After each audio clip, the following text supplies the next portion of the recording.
24 پارے کا خلاصہ ہے آج۔ اللہ تعالیٰ فرماتے ہیں فمن اظلم ممن کذب اللہ وکذب بالصدق اذ جاءہ الیس فی جہنم مثوی للکافرین۔ فرمایا کہ اس سے بڑا ظالم کون ہے جو اللہ پہ جھوٹ باندھتا ہے، یعنی اللہ رب العالمین کی طرف سے جو چیزیں آتی ہیں اور جو انسان اسے جھٹلاتا ہے یا پھر اپنی طرف سے بنا کے اللہ پہ جھوٹ باندھے، تو اس سے بڑا ظالم کوئی انسان نہیں ہے۔ اور فرمایا کہ الیس فی جہنم مثوی للکافرین، ایسے انسان کا ٹھکانہ جہنم ہے، الہ العالمین اس کو جہنم میں پھینکیں گے جو اپنی طرف سے چیزیں بنا کے اللہ رب العالمین کے اوپر لگا دے۔ جیسا کہ تازہ خبر ہے، لاہور اور فیصل آباد میں، لاہور میں ایک عورت ہے جس نے نبوت کا دعویٰ کیا ہے، اور آج کل اس کی خبر میڈیا کے اوپر چل رہی ہے، اور فیصل آباد کے اندر اس کے امتی خواتین موجود ہیں، تو وہ عورت باقاعدہ یہ بات کہتی ہے کہ مجھے اللہ نے مبعوث کیا ہے، مجھے اللہ نے نبی بنایا ہے۔ تو سری جھوٹ ہے، جھوٹی ہے، لعنتی ہے، مرتد عورت ہے وہ۔ تو اس سے یہی بات معلوم ہوتی ہے کہ وہ عورت بھی اسی آیت میں آتی ہے کہ اس نے اللہ کے اوپر جھوٹ باندھا ہے، حالانکہ نبوت تو ختم ہو چکی ہے، نبوت کا تو اختتام ہو چکا ہے۔ الہ العالمین نے قرآن کریم کے اندر فرمایا کہ نبی مکرم صلی اللہ علیہ وسلم اللہ کے رسول اور آخری نبی ہیں، اور نبی علیہ الصلوۃ والسلام نے فرمایا انا خاتم الانبیاء لا نبی بعدی، میں آخری نبی ہوں، میرے بعد کوئی نبی نہیں آئے گا۔ اور ایک دوسری حدیث میں فرمایا کہ اگر میرے بعد کوئی نبی آنا ہوتا تو وہ عمر فاروق آتے۔ تو اس کا مطلب ہے کہ نبی علیہ السلام کے بعد کوئی نبی نہیں آیا کہ اللہ یتوفی الانفس حین موتہا واللاتی لم تمت فی منامہا۔ الہ العالمین نے دو موتوں کا تذکرہ فرمایا، ایک تو حقیقی موت ہے، موت اکبر، اور دوسری موت نیند کو بھی موت کہا ہے۔ فرمایا کہ نیند کے اندر بھی ہم روح کو قبض کر لیتے ہیں، اور پھر جس انسان کو ہم نے زندہ کرنا ہوتا ہے، نیند کے بعد بیدار کرنا ہے، اس کی روح کو ہم چھوڑ دیتے ہیں۔ وَيُرْسِلُ الْأُخْرَى إِلَىٰ أَجَلٍ مُّسَمًّى، ایک مقرر مدت کے لیے ہم اس کو چھوڑ دیتے ہیں، اور جس کا نیند کے اندر موت کا فیصلہ ہو جائے اسے الہ العالمین نیند میں ہی فوت کر لیتے ہیں۔ اسی لیے نیند بھی ایک قسم کی موت ہے، چھوٹی موت ہے، اور جو دوسری موت ہے وہ ہے موت اکبر، اور نیند ہے موت اصغر۔ اور آگے الہ العالمین نے فرمایا قل یا عبادی الذین اسرفوا علی انفسہم لا تقنطوا من رحمت اللہ۔ فرمایا کہ محمد صلی اللہ علیہ وسلم ان لوگوں کو بتلا دیجئے کہ کوئی بھی ایسا انسان جس سے غلطی ہو جائے، کمی کوتاہی ہو جائے، لا تقنطوا من رحمت اللہ، وہ میری رحمت سے مایوس نہ ہو، وہ میرے در پہ آئے، مجھ سے معافی مانگے، سچے دل سے توبہ کرے، ان اللہ یغفر الذنوب جميعا، الہ العالمین تمام کے تمام گناہوں کو معاف فرما دیں گے۔ ایک حدیث میں تو آتا ہے، نبی علیہ الصلوۃ والسلام نے فرمایا کہ کوئی بھی انسان گناہ کرے اور پھر گناہ کے بعد رب العالمین کے در پہ آئے اور اپنے گناہ کا اعتراف کرے، دوبارہ نہ کرنے کا اعادہ کرے، اور اس کی آنکھوں سے مچھر کے پر کے برابر آنسو نکل آئے، الہ العالمین اس کے اوپر جہنم کو حرام قرار دے دیتے ہیں۔ تو یہ ہے اللہ رب العالمین کی بخشش۔ اور ایک دوسری حدیث کے اندر تو نبی علیہ الصلوۃ والسلام نے یہاں تک فرما دیا، امام مسلم رحمہ اللہ اس حدیث کو نقل کرتے ہیں کہ اللہ رب العالمین فرماتے ہیں کہ کوئی بھی انسان ایک دفعہ گناہ کرے اور سچی توبہ کرے، اور پھر اس سے دوبارہ گناہ ہو جائے پھر سچی توبہ کرے، بناوٹی توبہ نہیں، سچی توبہ، اور تیسری دفعہ پھر گناہ ہو جائے، پھر انسان شرمسار ہو،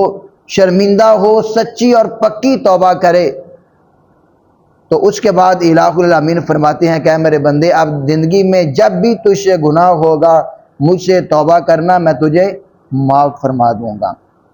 تو معلوم ہوا کہ اللہ رب العالمین توبہ کرنے والوں کو معاف کرتے ہیں۔ انسان کو گناہ کر کے اس کی تشہیر نہیں کرنی چاہیے، انسان کو گناہ کر کے اسے خود پھلانا نہیں چاہیے، گناہ کے اوپر تکبر نہیں کرنا چاہیے، ناز نہیں کرنا چاہیے، اور اللہ کے سامنے آکنا نہیں چاہیے۔ اگر کمی کوتاہی ہو جائے تو فوراً اللہ کے در پہ آ کے انسان کو معافی مانگ لینی چاہیے۔ اور آگے فرمایا قل افغیر اللہ تأمرونی اعبد ایھا الجاہلون، نبی صلی اللہ علیہ وسلم نے فرمایا کہ اے جہلو، تم مجھے اللہ کے مقابلے میں غیروں کی عبادت کی دعوت دیتے ہو، یعنی جب اللہ الہ موجود ہے تو اللہ کے مد مقابل تم مجھے غیروں کی عبادت کی دعوت دیتے ہو، تم سے بڑا کوئی جاہل نہیں ہے۔ تو الہ العالمین نے بھی آگے فرما دیا کہ وَلَقَدْ أُوحِيَ إِلَيْكَ وَإِلَى الَّذِينَ مِن قَبْلِكَ لَئِنْ أَشْرَكْتَ لَيَحْبَطَنَّ عَمَلُكَ وَلَتَكُونَنَّ مِنَ الْخَاسِرِينَ۔ فرمایا کہ محمد صلی اللہ علیہ وسلم، ہم نے آپ کی طرف بھی وحی کی گئی، آپ سے پہلے انبیاء کی طرف بھی وحی کی گئی، لَئِنْ أَشْرَكْتَ، اگر کوئی نبی بھی شرک کرے گا تو اس کے اعمال کو بھی غارت کر دیا جائے گا۔ ولی صالحین تو دور کی بات ہے، الہ العالمین نے فرمایا کہ اگر نبی بھی شرک کرے گا، نبی بھی اللہ کے ساتھ شریک ٹھہرائے گا تو الہ العالمین اس کا شرک بھی قبول نہیں فرمائیں گے۔ تو یہ لمحہ فکریہ ہے ہمارے لیے کہ ہمارے لوگ غیروں کے در پہ جاتے ہیں، وہاں سے اولادیں مانگتے ہیں، شفا مانگتے ہیں، رزق مانگتے ہیں، اور پھر آگے سے طویلیں کرتے گئے کہ جی وہ تو اللہ کے پیارے گئے، اللہ کے مقرب بندے ہیں، ہم اسی لیے ان کے پاس جاتے گئے، ہماری ان کے آگے اور ان کی اللہ کے آگے گئے۔ اس کی نفی تو الہ العالمین نے سورۃ زمر کے اندر فرمائی ہے، ما نعبدہم الا لیقربونا الی اللہ زلفیٰ، جب یہ اللہ کے ساتھ شریک ٹھہراتے گئے اور آگے سے طویلیں کرتے گئے، ہم ان کی عبادت نہیں کرتے، ہم تو ان کے پاس اسی لیے جاتے ہیں کہ یہ ہمیں اللہ کے قریب کر دیں۔ مشرک بھی یہ بات کہتے تھے اور آج کے مسلمان بھی یہی بات کہتے گئے۔ تو اللہ تعالی ہمیں محفوظ فرمائے، شرک بہت بڑی لعنت ہے۔ اور آگے الہ العالمین نے متقین لوگوں کی صفات بیان کی گئے، فرمایا کہ متقین لوگ گروہ در گروہ جنت کی طرف جائیں گے، اور جب یہ جنت میں جائیں گے فرشتے آگے انہیں سلام کریں گے، ان کا استقبال کریں گے، سلام علیکم طبتم، وہ انہیں استقبال کریں گے، سلامتی ہو اے اہل جنت، اے جنتیوں تمہیں سلام ہو، فادخلوها خالدین، تم ایسی جگہ پہ پہنچ چکے ہو جس میں تم ہمیشہ ہمیشہ رہو گے۔ اور جنتی آگے سے کہیں گے جب جنت میں چلے جائیں گے، جنتی لوگ جب جنت میں چلے جائیں گے پھر کہیں گے وقالوا الحمدللہ الذی صدقنا وعدہ، کہیں گے کہ اللہ نے جو ہمارے ساتھ وعدہ کیا تھا آج ہم نے اسے سچ دیکھ لیا ہے، اللہ نے اپنا وعدہ سچ کر دکھایا ہے، اور یقین اللہ کے تمام وعدے سچے ہیں۔ آگے سورۃ مومن شروع ہو رہی ہے، فرمایا کہ غافر الذنب وقابل التوب، اللہ رب العالمین کی صفات بیان ہو رہی ہیں۔ غافر الذنب، اللہ رب العزت معافی کو قبول کرنے والے ہیں، بخشنے والے ہیں، گناہوں کو معاف کرنے والے ہیں، وقابل التوب، توبہ کو قبول کرنے والے ہیں، شدید العقاب، سخت عذاب والے ہیں، ذی الطول، اور مضبوط اور طاقتور ہے۔ اسی لیے تو نبی علیہ الصلوۃ والسلام نے فرمایا کہ اللہ رب العزت کو اس کی معافی بڑی ہی پسند ہے جو انسان طاقت بھی رکھتا ہو پھر بھی مد مقابل کو معاف کر دے۔ تو یہاں پہ الہ العالمین طاقت بھی رکھتے ہیں، قوت بھی رکھتے ہیں، کنٹرول بھی رکھتے ہیں، اس کے باوجود اپنے بندوں کو معاف کر دیتے ہیں جب اس کے بندے اس سے معافی طلب کرتے ہیں۔ قال رجل مؤمن من آل فرعون یکتم ایمانہ، موسیٰ علیہ السلام کے زمانہ کے اندر ایک آدمی مومن تھا اور آل فرعون میں سے تھا، بنی اسرائیل میں سے نہیں تھا، ایک مومن آل فرعون میں سے تھا، یکتم ایمانہ، وہ اپنے ایمان کو چھپاتا تھا، یعنی علل اعلان اس نے ایمان کا ابھی اقرار نہیں کیا تھا، مسلمان تھا، مومن تھا لیکن چھپا ہوا تھا۔ جب ان لوگوں نے موسیٰ علیہ السلام کو بہت تنگ کیا، قتل کرنے کے درپے ہو گئے، تو اس نے کہا اتقتلون رجلا ان یقول ربی اللہ، کہ تم ایک ایسے آدمی کو قتل کرنا چاہتے ہو جو کہتا ہے کہ میرا رب اللہ ہے، اس کا اور کوئی قصور نہیں۔ اور اس نے بڑی پیاری بات کی، اللہ کو اس کی بات بڑی پیاری لگی، اللہ نے قرآن بنا کے نازل کر دیا۔ فرمایا کہ تم ایسے انسان کو قتل کرنا چاہتے ہو جو یہ دعویٰ کرتا ہے کہ میرا رب اللہ ہے۔ وَقَدْ جَاءَكُمْ بِالْبَيِّنَاتِ مِنْ رَبِّكُمْ، حالانکہ اس انسان کے پاس واضح دلائل بھی موجود ہیں، یعنی معجزات موجود ہیں، اس کے معجزات دیکھو، اس کے دلائل دیکھو، اگر بات سمجھ آتی ہے تو مانو، قتل کیوں کرتے ہو؟ اور ساتھ اس نے فرمایا وَإِن يَكُ كَاذِبًا فَعَلَيْهِ كَاذِبُهُ، اور اگر موسیٰ جھوٹا ہے تو اس کا جھوٹ موسیٰ پہ ہی ہوگا، تمہیں کیا نقصان دے گا؟ تم نہ اس کی بات مانو، مارتے کیوں ہو، سختی کیوں کرتے ہو، قتل کیوں کرتے ہو؟ اور ساتھ اس نے اگلی بات بھی کر دی وَإِن يَكُ صَادِقًا يُصِبْكُمْ بَعْضُ الَّذِي يَعِدُكُمْ، ہاں اگر موسیٰ علیہ السلام سچے ہیں تو پھر تمہیں عذاب پہنچے گا، پھر جس عذاب کی وعید موسیٰ علیہ السلام سناتے ہیں وہ تمہیں پہنچ کے رہے گا۔ تو اسی لیے تم موسیٰ کو اس کے حال پہ چھوڑ دو، اگر ماننا چاہتے ہو تو مان لو، اگر نہیں ماننا چاہتے ہو تو اس پہ ظلم نہ کرو۔ تو الہ العالمین کو ایک فرعونی کی بات بڑی پسند آئی، تو اللہ رب العزت نے محمد صلی اللہ علیہ وسلم پہ قرآن بنا کے نازل فرما دی۔ تو یہاں سے معلوم ہوتا ہے کہ اللہ کے ہاں کوئی فرق نہیں گئے، جو بھی کوئی انسان اللہ کے در پہ آ جائے وہ اسی کا پیارا ہے، کیونکہ بندے سب کے سب اللہ کے ہیں، بس فرق صرف اتنا ہے، باغی سے اللہ نفرت کرتے گئے، اور جو اس کے در پہ آتا ہے، جو اسے اپنا الہ مانتا ہے، خدا مانتا ہے، رب مانتا ہے، اس کے ساتھ اللہ رب العزت پیار کرتے گئے۔ لیکن اللہ کا پیار دیکھیں کتنا کہ باغیوں کو بھی خوراک دیتے ہیں،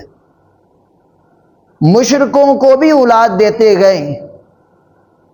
مشرکوں کو بھی مال دیتے گئے، شفا دیتے گئے، ان پہ بھی اپنی برکات نازل کرتے گئے، لیکن ایک فرق درمیان میں ڈال دیا کہ یہ جو گستاخ لوگ ہیں، مشرک لوگ ہیں، انہیں صرف دنیا میں ملے گا، آخرت میں انہیں کچھ بھی نہیں ملے گا، اور باقی جو اللہ کے فرما بردار ہیں انہیں دنیا میں بھی ملے گا اور آخرت میں بھی ملے گا۔ اور آگے الہ العالمین نے فرمایا وَمَا يَسْتَوِي الْأَعْمَى وَالْبَصِيرُ وَالَّذِينَ آمَنُوا وَعَمِلُوا الصَّالِحَاتِ وَلَا الْمُسِيءُ قَلِيلًا مَا تَتَذَكَّرُونَ۔ الہ العالمین نے فرمایا کہ کیا اندھا اور دیکھنے والا برابر ہو سکتا ہے؟ یقیناً نہیں ہو سکتا۔ تو یہاں پہ الہ العالمین نے ایمان والوں کو بصارت والے قرار دیا ہے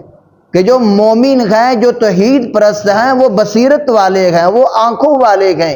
اور جو مومن نہیں ہیں وہ ایسے ہی ہیں جیسے اندھے ہیں، اللہ کے ہاں وہ اندھے ہیں، اور یقیناً وہ لوگ اندھے ہیں جو اللہ کی باتوں پہ غور نہیں کرتے، اللہ کی باتوں پہ توجہ نہیں کرتے۔ اور آگے سورہ سجدہ شروع ہو رکھی ہے،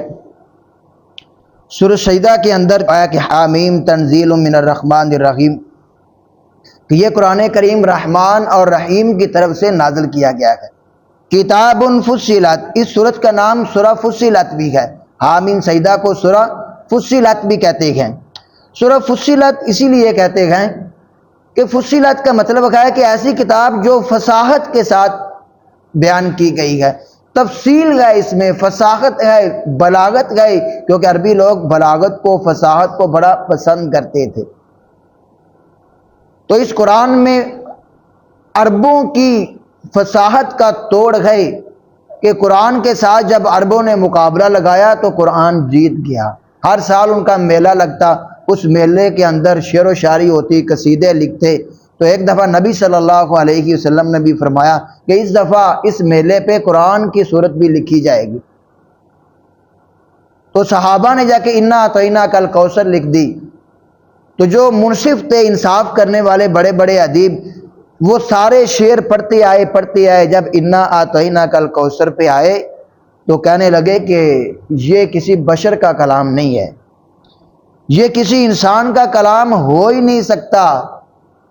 یہ زمین کے اوپر رہنے والے کسی بھی انسان کا کلام نہیں ہے، یہ یقیناً کسی